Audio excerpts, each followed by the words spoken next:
This podcast episode was made in partnership with the Flues app.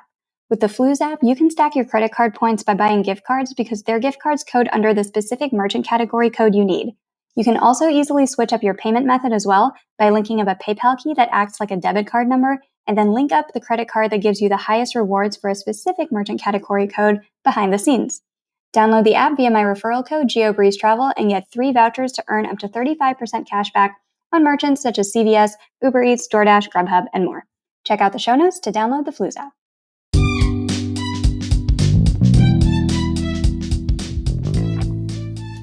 Welcome to the Geobreeze Travel Podcast, a show for anyone wanting to level up their travel hacking lifestyle. I'm your host, Julia Menez. I'm a travel hacker, coach, speaker, Filipino-American ENTJ who loves solid travel gear and using shortcuts on spreadsheets. On this show, I'm on a mission to bring you travel hackers from all walks of life to help you level up your travel hacking game.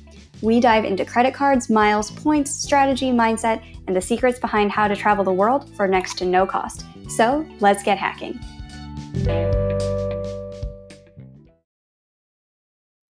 I never get just 1 point per dollar spent.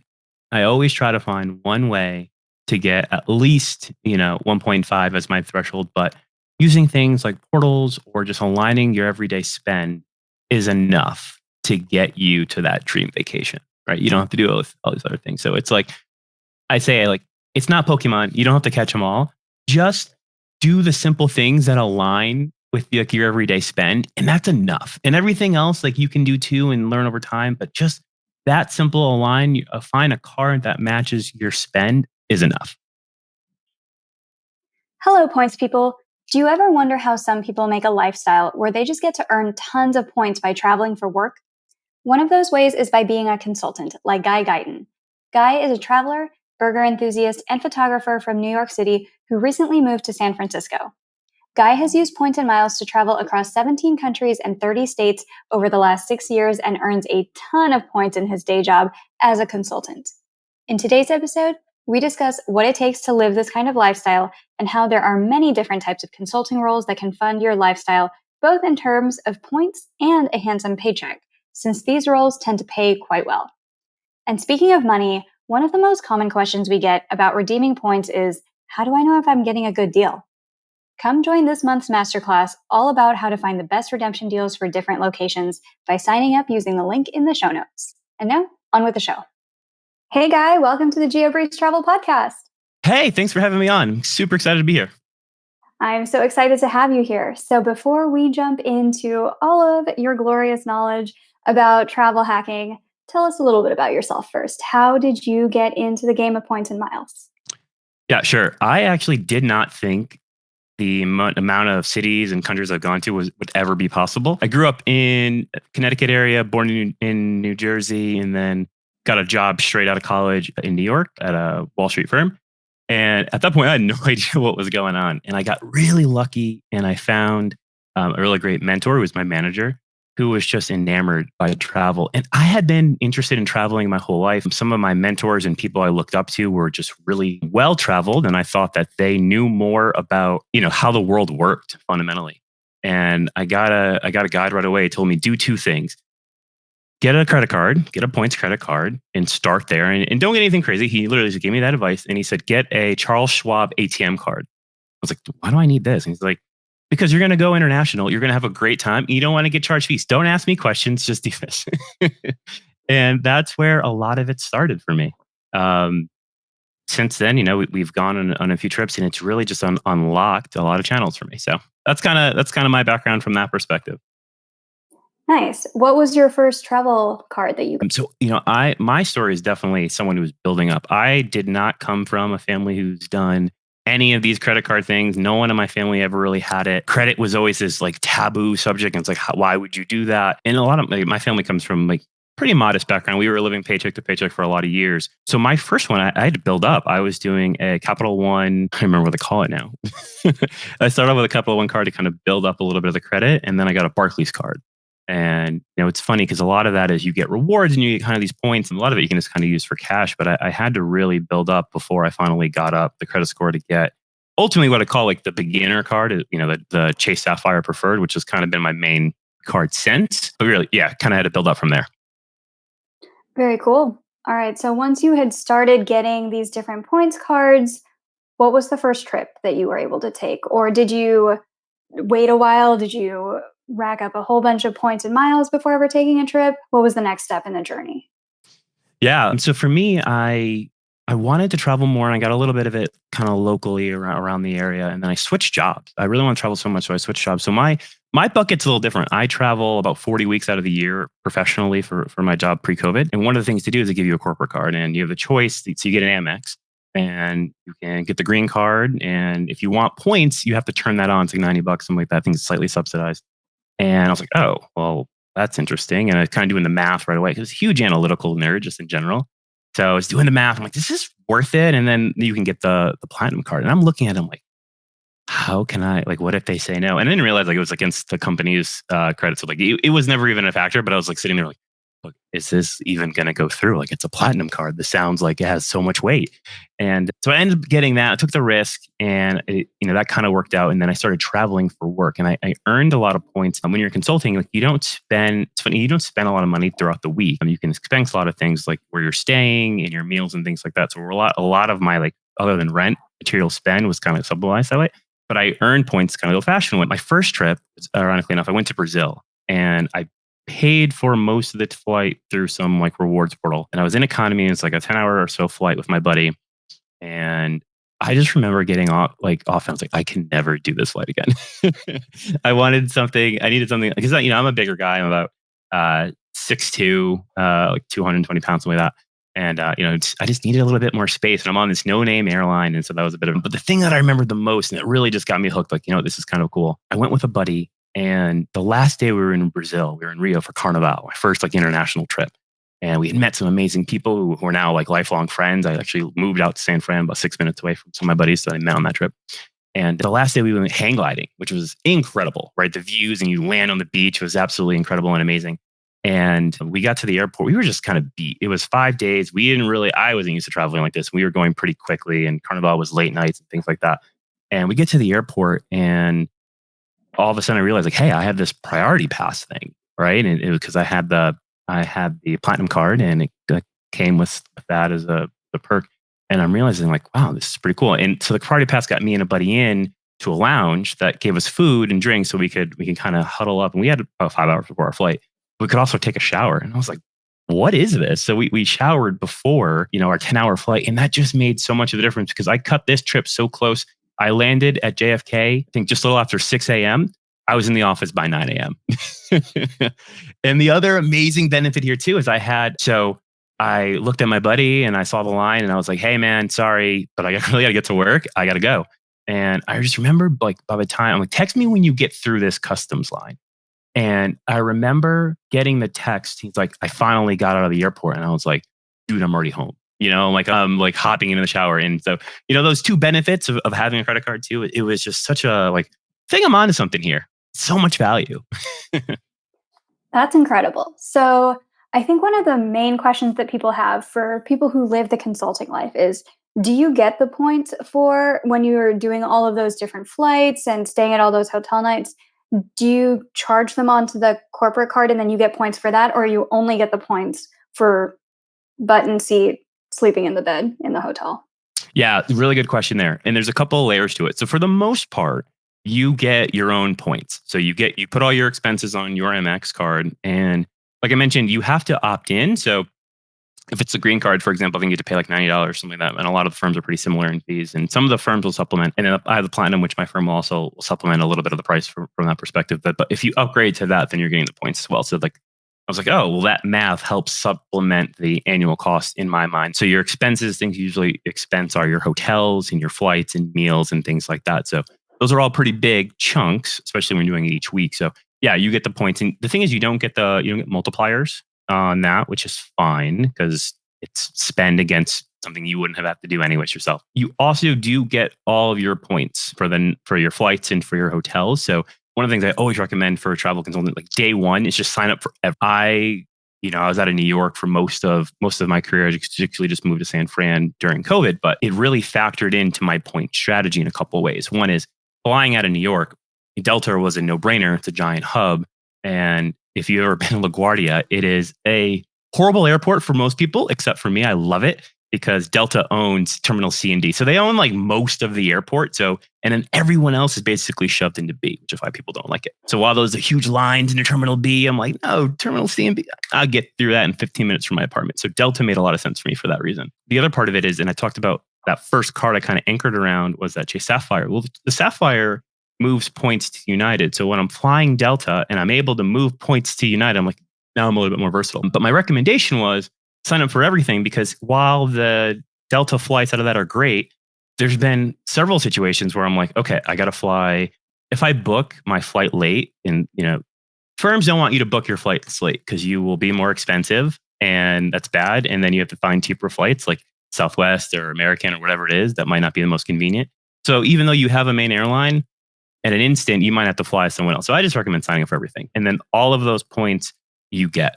Now, the only points you really don't get is, and we don't do this as much, I think, as an industry, when you do like conferences and things like that, a lot of times, if that's paid for by like a group booking, the partner or the group who set that up gets all those points, which is a little unfortunate because there's so much points there. But other than that, it's fine. So you do get most of your points, and I highly recommend signing up for everything, Uber, Lyft, every program as soon as you start, and a lot of the rental cars too. That's incredible. So you're traveling, you said what, 80% of the time Yeah. pre-COVID? Yeah. So 80% of the time. So what is that? You take one round trip flight per week, 4 days, and then 1 day in the office? Yeah. So it's typically Monday, 6 a.m. flight to wherever your client is. And then you take a Thursday afternoon, Thursday evening flight, depending on where you are regionally. Landing Thursday night anywhere between like 6 and midnight. And if the next day, that Friday, is either in the office. Sometimes you could work from home. Like when I first started, I was going New York to San Diego. And then my last thing just before COVID hit was New York to San Fran. So if I hit a red eye, we kind of have a flex. Like if you take off early, let's say you leave in the afternoon, you get home, then yeah, you might go in the office a little earlier the next day. If you're catching the red eye, typically you won't be expected to be there, or if you want to come in a bit later or something, grab that extra egg sandwich before you come in. All those things are fine too. So you book your flight through the company portal. You get points for the flight charges from your Amex Platinum. You get points for taking the flight. You get points for the hotel, for sleeping in the hotel. You get points for the hotel charges that went onto your Amex Platinum card, as well as all of the meal charges and everything that you're putting on your Amex Platinum corporate card. Yeah. And all of that is just paid for by your company. Yeah, all that's is expense when you're on a travel project. And it's funny because there's like credit card roulette, and it's so interesting. Sometimes, the partner will want to take the card and take all the points, depending on like how savvy they are. But you have to expense. So you actually have to go into your system and like expense it. So sometimes, the most senior person will want to do that. Sometimes the most junior person will want to do it because they'll get the points and they're willing to do the expensing. So you play like credit card roulette at a dinner. It could go either way of like who actually wants it. So yeah, you do get access to all those points. And I think my system that I have for points hacking and things like that is a little less complicated because I know I can supplement how many points I'm getting this way. That I never really felt like I needed to go into like really extensive other areas. This is so cool though. What kind of consulting do you do? I do management consulting, so I'm in financial services. So, like I said, I mentioned I started off a job in New York and Wall Street, and then now I help out other banks doing that. Do a lot of work in the digital transformation space and like deal space. So, helping companies merge, and it's all over. A lot of my clients are in California, in the South. Obviously, more than half of them are in New York too. So when I have a local client, I don't get all these other benefits. So I'm just kind of taking the subway in. And mine has been about pretty split. I go on last couple of years before COVID was about 40 weeks a year on the road. And then, I had periods before that where I was sleeping in my own bed for a couple of months at a time, which is nice. How did you choose this as your career track? And did the travel benefits have anything to do with you saying, I'm going to major in this thing and then go work at this company? Or did one thing just kind of lead to another? Yeah, I'm a huge fan of networking. I was talking about this the other day in that networking, I haven't really applied for any jobs at any given point. I kind of just networked, and it's worked out from that perspective. And it's guided me through my career. So quickly, my background, I was really always good with numbers and the qual stats. And I went to school originally for accounting. And I got to my first networking event at college because I did 2 years as an associate, paid for that myself while working. And then I went to 2 years to a state school. And so my junior year, I go to this networking event and I'm sitting at this round table, and it's 4 students and it's 4 professionals. and like no one's talking. It's all like introverts, and myself included. Like definitely, I recognize as introverted. So like no hate, no shade there. But I'm just like, all right, I got to talk. I got to say something. Like, and so I'm asking like, hey, what is the most exciting thing you guys do? And this one guy, I just never forget his answer. He's like, well, I work in audit. So some days I work at other people's desk. And I was like, I went to the Briscaro office the next day and transferred. I'm like, can't do accounting anymore. And I went to finance. Like it was just revolutionary for me. So then I went to school for finance and did all my majors. So all the investments, things like that. Like that was a lot of my passions. I went to a Wall Street kind of networking event, met an HR recruiter, and she kind of changed my life and got me into the door there. So something I didn't expect to happen. I was in a rotational program. So every 8 months I'd get a new job. And I thought, I didn't want to, I'm 21 years old, 22 years old. I have no idea what I want to do with my life. And I thought, at least if I do a rotational program, I'll have networked with enough folks and I'll learn something, kind of figure out where I want to go. So for me, at the end of that, I was placed in a group, a fantastic group on a strategy role. And it's something I was actually really passionate in. But it was kind of placed in Westchester. So if the New York area at all, White Plains, a little bit north of the city, stuff like that. And I didn't feel like I wanted to be limited to there, both from like seeing the rest of my life and career. And then I was like, you know what? I wanted something, and I always knew I wanted to travel and wanted to figure out a way to do it. So very much coming to my firm was linked to the ability to see not only other firms and grow that way, but the travel component. So I wanted to see how other firms operate, but I also wanted exposure to other cities. And my first city, my client was in San Diego. And I'm like, just remember getting off that plane and just seeing palm trees and smiling. And I was like, I think I made a good choice. Is management consulting something that if somebody's listening to this and they're like, I need to switch careers so that I can do this, is this something that somebody can just switch careers to, or it's a little bit more difficult than that? I would say it's competitive. It is competitive, but I would say in 2021, in a lot of ways, it's easier than it has been in the past for two reasons. One, the access to data and networking and the kind of core skill sets that you might need for consulting is expanding like never before. And so now, traditionally a lot of these consulting firms was you would do either just strategy or you do like a lot of risk and reg work, meaning there'd be some sort of government restriction and you were trying to help your clients get compliant to that. And a lot of firms spend a lot of time there. Now there's been so much merger activities and consulting firms are really trying to innovate. I think this work from home environment, everyone's trying to innovate. We've now as a country and as a world, I've realized this work from home thing is viable. We can do this. We have the infrastructure. And so what that means is experiences matter more than ever. And a lot of companies who have been kind of just process oriented are now thinking about the experience. So what does it all mean? That all translates to if you have a skill in communication and marketing, if you can tell a story, if you're a creator, there's roles for you and you can do those working remotely to kind of get your foot in the door and build up that CV.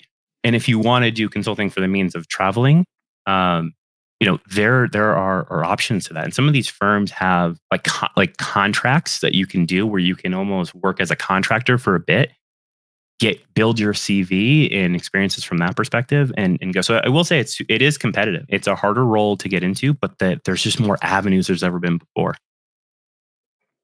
I like that. And I think that whatever industry whoever's listening is in, there's probably a version of that job that's a consulting version of that job or involves some travel. So if you're currently in software development or, let's just say software engineering, there's probably like a software engineering consulting type role where you can travel around and show other companies how to be better at software engineering. Or I'm an actuary. There are definitely actuarial consulting roles. I work in insurance, so I don't travel nearly as much as you. But if I wanted to, I could easily just try to apply to an Aon Hewitt or a Deloitte or a McKinsey or something like that and take on more of a consulting side of my industry. So it's open to a lot of industries. And I know a lot of these management consulting firms, they have so many different arms. So if you are used to working in government regulation, they have consultants for that. If you are working in data science, they have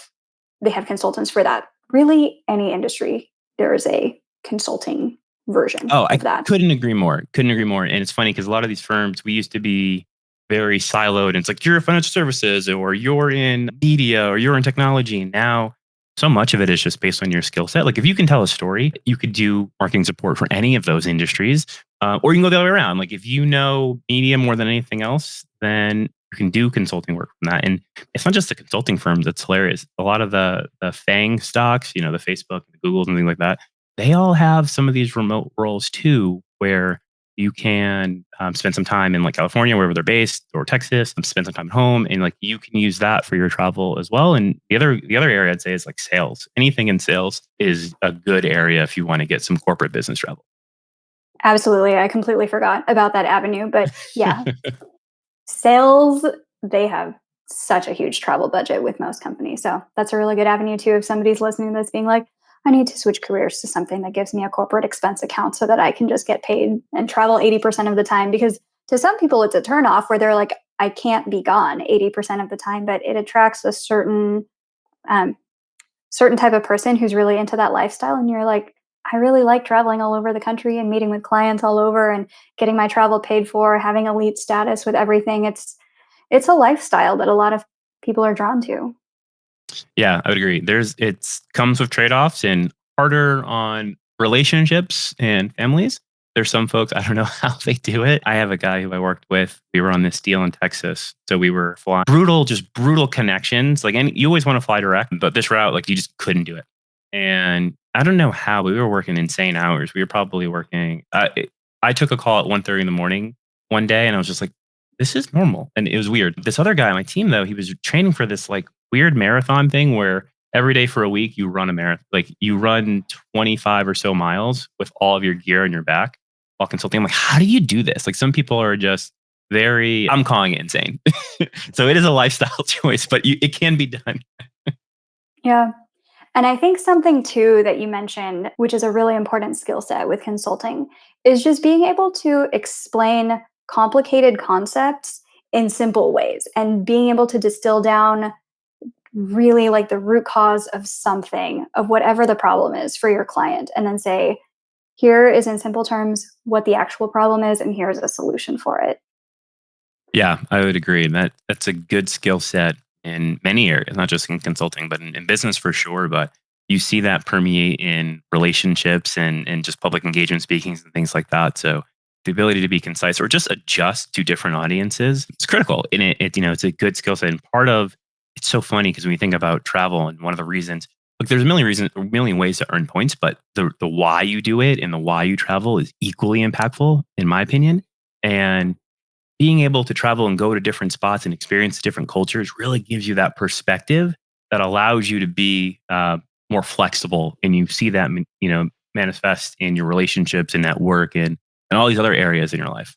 And one thing that's like a really complicated concept that you can practice explaining distilled down into simple terms is travel hacking. And just everybody who's listening to this right now who talks about travel hacking on their Instagram, I honestly practice on you guys all the time when I make reels. And if I can distill how credit cards work in 30 seconds or 15 seconds for little concepts, it actually is really improving my skill set for communicating at work too. So if you can do that with travel hacking, you can do it with pretty much anything. I think that's dead on. And you have started to make this into a science and an art, the 15-second to 30-second. I always look at that and I'm like, it's like, you look at it, it's like, this makes so much sense. You're like, how did you do this? Like, how much time did this take to make? I don't do a lot of video editing, so it's faster than people would expect to record versus writing, which is also why I podcast instead of blog because I'm a very slow writer, but I'm a pretty fast talker. Same So, here. I could talk all day. And it's like editing a blog. I'm like, this is a little bit torturous, especially after doing consulting things all morning. speaking of talking, tell us about your podcast. You have a travel podcast as well. How did you get started with that? How do you have time to do that given your work schedule? Tell us about your podcast. Yeah, so my podcast is the last plane home. It was, and it's funny because we had a little controversy over the name, and I was like, that feeling when you're on this trip, and we could talk about one of my favorite trips I paid for with points. I went to Europe for a couple of months or a couple of weeks, 4 countries, really quickly, and my friends always give me flack because I'm very flexible in how I schedule things, and from that perspective. But that feeling you get when you're like, what, I'm going to cancel the flight, or a lot of times like I won't book my flight back to the last minute. But that feeling when you're like, I want to stay here so much longer that I'm willing to take the last plane home. And I mentioned, that trip to Brazil. I landed at 6 a.m. and I was in the office at 9. Like I want to stretch every bit of it because like as Americans, we only get a couple of weeks of vacation. So my travel podcast, we talk about all things travel, travel news and planning, as well as like credit card tips and hacks and things like that. So we try to give you the resources to make travel affordable, as well as like kind of just share stories. And I always equate it to it's like two friends talking about their travel experiences at a cafe, and you're kind of overhearing. It's kind of the vibe we go for. So we do a lot of interviews from that perspective. And then timing, it's funny because during COVID, before COVID, I was living in New York and I was just wanted to start something. I thought I was going to do like tours in New York and just I was doing a lot of photography, picked up the passion and the hobby while traveling in Europe. And I wanted something to share and bring back to people that wasn't like cliche or gimmicky. So I got into photography and I was like, why don't I just bring people on photo tours in New York? And so I started my blog at the end of 2019. I was kind of mapping it out a little bit. And then COVID hit and I was like, running this travel blog and content is a little bit harder when you can't go anywhere. And then I was like, you know what? I still get energized just having conversations about travel. Some of the best parts of traveling is like when you get on the phone with your buddy and you're like, where are we going and how are we going to figure this out, and just like plotting it out together, and I get a lot of energy from that. So just like you, I could talk all day about points in traveling. Writing was a little bit harder, but it's another skill set I've tried to improve on, and I think we're getting there. So yeah, The Last Plane Home, and it's on Spotify and all those other platforms. It's on everything, wherever you're at. Awesome. And speaking of getting to talk about your favorite trips, what's the best trip that you've ever taken using points and miles? Yeah. So one of my favorite ones for sure. I talked about the story to Brazil. So in Brazil, actually at JFK, I had a buddy who was in sales. So if you're in sales, like two of my buddies, they travel because they were in sales. We met them in the airport at JFK. So they had a stopover. They had a layover from, they're coming from San Fran, and we're all going to Carnival, and we just meet them in the airport.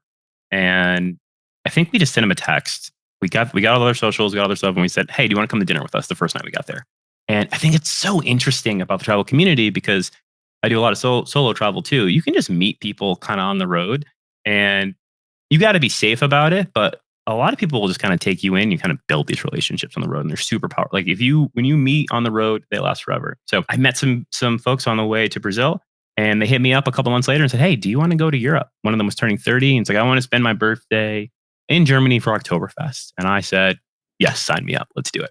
I'm flying, across the world with people I've basically had dinner with once. Hey there, points people. Are you interested in learning some next level tips about cards, airlines, hotels, stacking, where to find award availability, and more? Check out the Patreon at patreon.com/geobreeze travel. There, you'll find recordings of all of my monthly masterclass hangouts, as well as some special bonus content. And now, we are also doing some gift card giveaways each month to some lucky Patreon members. Check out the show notes for the link to join. This week's Patreon shoutout goes out to Danya. Thank you so much for being a part of the Geobreeze Travel Patreon community. That was the first trip I really spent a lot of time like planning and using points and miles.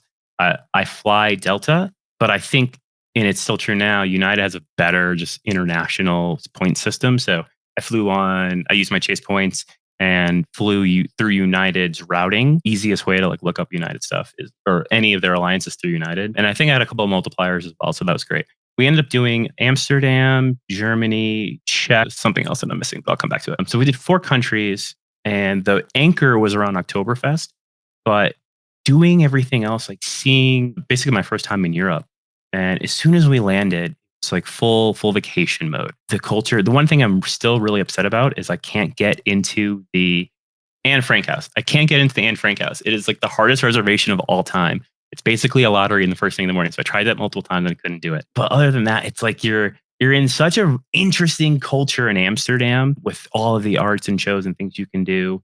Then going to Germany, which again, like a person of color, I thought this is why I travel too, because you break down conceptions. So there was all this negative connectivity. Like a lot of people are, you're going to have a lot of issues in Germany. I was like staying optimistic and just doing tours and understanding like the culture and a lot of Germany was around scientists and arts, and the culture is so rich over there. And so seeing that, and then Oktoberfest itself was such an amazing event. We met so many people from like San Fran, New York. You just meet all these Americans, and you're like, why am I hanging out with these Americans? I get done this at home. But Oktoberfest is so cool because you get all these tents and you see generations. I mean, you see great grandkids to great grandparents all at the same table.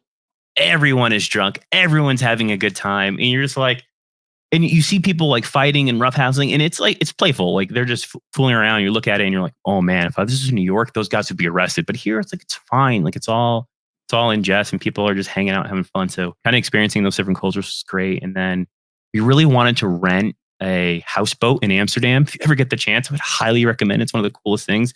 We booked our trip too late to do it. So we booked a houseboat in Czech Republic, in Prague. So much of their architecture is still intact. And so it's funny because when we go over there, we look at it and it's like, wow, this is so rich in history. And they're like, oh, this is all old and decrepit. And like people come to the States and are like, oh man, your stuff is so nice. And we're like, yeah, but it's so modern. Like we don't have any history here, kind of thing. And it's funny, like grass is always greener, and you get to experience that. So That sounds like a really awesome trip. I surprisingly to a lot of people have not done a lot of Europe. I've been to more than 30 countries, but then if you look at my scratch map, it's not the countries people would expect. I've done a lot of Central America, a lot of Caribbean. Europe is just like still a white space for me. I've never been to France or Italy, or I've never been to Japan, which surprises a lot of people. I've been to like the Baltic countries. I've been to a lot of Southeast Asia. So my map's a little bit weird, but all that to say, Oktoberfest and all of the Central European countries are high on my list, and even higher on my husband's list because he's much more of a beer fan than I am. see, you're interesting then. That's going to be awesome because you've done. I feel like Europe is it's so easy once you're there. Just pay for the flight, and then I've done like $12 buses intra countries and things like that, and high speed rails. Like you're gonna check off so many experiences and cultures so quick. That's the thing that's challenging here. It's like you don't have that same infrastructure, so it seems like you've traveled the hard way. You've got some of the easy check boxes left.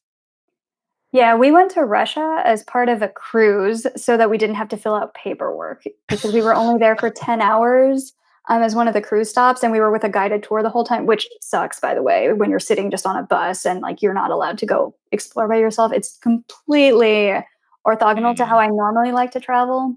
But I was able to scratch off 1/6 of the world's landmass by doing that day trip. So we've been to Russia.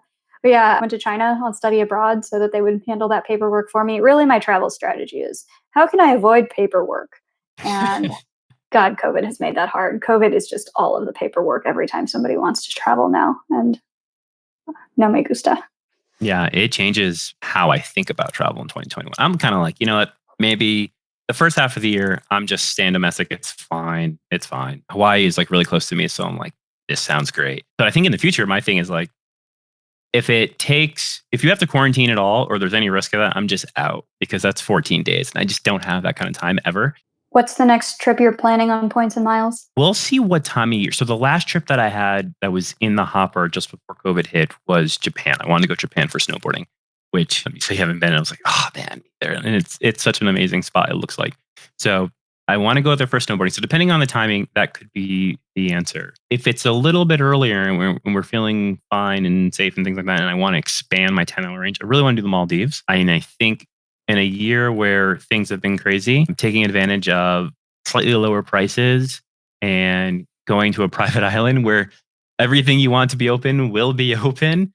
Sounds like a pretty good idea. So those are like the likely candidates. Other than that, I think we're kind of local for a bit. I want to go to Canada. They won't let me in right now, but I really want them to just make an exception for this summer. And then in the fall, if things are really good, I'm fully vaccinated. I would consider going back to Europe again if they can get things open. I think that would be kind of in a spot where I would trust some of the, medicine and things like that. I'm very conservative when it comes to safety and things like that. So I'm trying to so he says, as he's like, yeah, I'll go 11 hours on a flight to this other country and hope things are fine during a pandemic. But yeah, it's conservative. Any cards that you're looking at for the next year to help fuel these trips that you have in the planning stages? Yeah, I've had the corporate card for a platinum for a while, and so it's checked a lot of the buckets for my. I like to plan cards based on strategies. So that that MX card is good. I keep that as a staple, and then my Chase preferred has always been a staple too, and that gives me some diversity across two of the major players. I think now I might switch. Now that I'm in San Fran, I might switch my major airline. Sorry, Delta, and I might switch to American. It's one of the harder ones to actually earn American points. So if I get back to traveling and things like that, I'll try to earn it that way. And then if I do that, then a wild card, I'll probably get the one of the Delta cards because I still want access to the lounge and things like that. So more, it's funny because it's not so much of a point strategy as it is like how I like to travel. And the other one is it's not what I'm going to get. I actually just got for a small business that I have the MX Gold for the business card with like huge points bonus that I'm currently clearing right now, which is like that's so much harder on the business cards if you're not like spending a ton. So really having to like manufacture a little bit of spend there. But that I'm like, if my MX points weren't coming in as much, so I was like, this is a good card for that too. So filling in some holes in my strategy. The other thing is I might be trying to go for companion pass soon, especially being in California. There's so many options around here, and they have routes to Hawaii, Mexico, things like that. So if I do want to go the companion pass route, then I pick up that as well. Those are kind of a couple targets for this year. Nice. As we are wrapping up here, with all of the different travel hacking knowledge that you have amassed over the years, what is your number one piece of advice that you have for listeners today? Yeah, I would say my number one piece of advice is don't get stressed out about all the rules and complexities. If you keep a simple goal, and the one that I like to keep is this: I never get just 1 point per dollar spent. I always try to find one way to get at least, 1.5 as my threshold, but using things like portals or just aligning your everyday spend is enough to get you to that dream vacation, right? You don't have to do all these other things. So it's like, I say, like, it's not Pokemon. You don't have to catch them all. Just do the simple things that align with like your everyday spend, and that's enough. And everything else, like you can do too and learn over time. But just that simple align, find a card that matches your spend is enough. I am so nerdy that when you said the Pokemon thing with travel hacking, I'm just like, but I want to be the very best, like no one ever was. And then it just went from there. I'm like, I must evolve my travel hacking strategy like Pokemon's because I'm really nerdy. I think you're gonna get there. I mean, you've done it the right way too, because like you can't do it all by yourself. And I think you've built up such a good community of folks um, that the impetus isn't on you to like learn everything. Like the community is super nerdy. I think a lot of people get the Pokemon reference, and it's great because like we don't all have to read every single detail and every term and condition because these things are friggin' like books and marathons, but we can all get a little bit of like insights from it and we share it in that community. So yeah, you can get there. You can be the very best, but like Ash didn't do it by himself. He always had Brock and Misty in his corner. And I think community you've built is it's kind of like those healthcare stations where you level up your Pokemon each thing. Tapping into that community is a way to get there for sure. Absolutely. And I think that ties back so nicely with at the beginning of this episode, you were mentioning how important it was to network and build up your network if you want to get these consulting jobs, if you want to level up your career. It's the same concept with anything. If you want to level up your travel hacking, make friends who can show you other travel hacks. And so something that I'm trying to do with this podcast is just connect more of the travel hacking community so that we're not all just working in silos trying to be the end all be all know it all of everything travel hacking and never linking to each other's stuff because there's no way I'm going to learn everything. So it's so nice to just be able to say, I know somebody who knows that. I'm just going to say, I don't know, go ask this person. And it's so good for balance on so many fronts. It saves me time. It helps to boost other people's followings. And it helps us really just to connect more as a community, value these collaborations, not be weirdly possessive and competitive about being the only travel hacker in a given space. Yeah, there's so much information. I love it. And it's like, it's a lot more rewarding and it's very closer to the travel community at large in general. I mean, one of the things I love is like you're at a hostel in the morning. A lot of hostels give you free breakfasts and things like that. And you're just, hey, pass me the eggs. And you get the eggs, you get the cereal, whatever it is. Can you pass me the orange juice? And then, hey, what are you doing today? It's like, I'm going on this tour. I'm going to this spot. It's a secret spot. No one really knows about it. Can I come? Yeah, of course you can come. Right. Like that's the travel community at large. And I think there's also that with travel hacking and this points and miles arbitrage that's set up, which is so rewarding. And it's a lot more fun that way. Absolutely. And with the topic of community, can you give a shout out to somebody that you would recommend listeners today check out on Instagram for the great travel advice?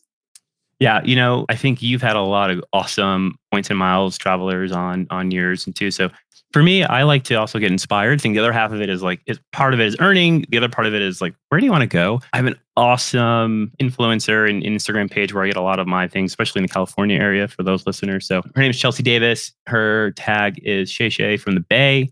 I think you can find her on Instagram and a blog and things like that too. But really good for solo travel, for female travel. A good friend of mine as well that recently kind of picked up. Yeah, so if you're looking for inspiration and things to do, especially in the California area, but before COVID, I mean, she traveled New York and in the Bay Area kind of metros, but she kind of built her blog from just traveling internationally, and I just very, very well written.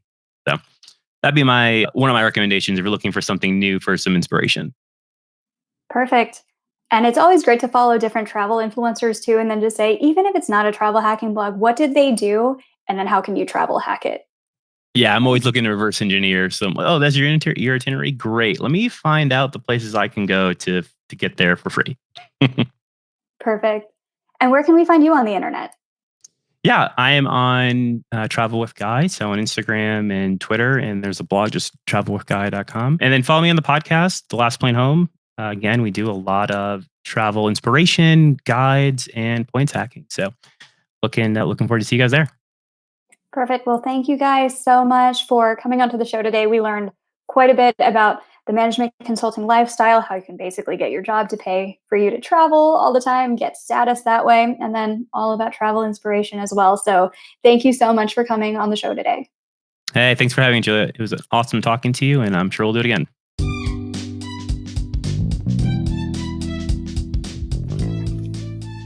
Thank you so much for listening to today's episode of the Geobreeze Travel Podcast. If any of the cards mentioned in today's episode piqued your interest, please check out the links in the show notes for more information on any of the cards. Also, if you apply for a card using the links on that page, I may receive a commission too, so please and thank you. P.S. I hear the links work better in Internet Explorer or Safari, and sometimes the credit card applications tend to glitch out in Chrome. Additionally, it would mean the world to me if you could subscribe to this podcast, leave a 5-star review, and share it with a friend. And if you would like to make even more travel hacking friends, please sign up for the Patreon to access our monthly masterclass hangouts. We dive deep into a particular points program each month, and you'll get to ask all of your travel hacking questions and enjoy being around other people who enjoy points and miles just as much as you and I do. If you would like an invite to the next one, head over to geobreezetravel.com/hangouts to sign up to be on the invite list. Take care and happy travels!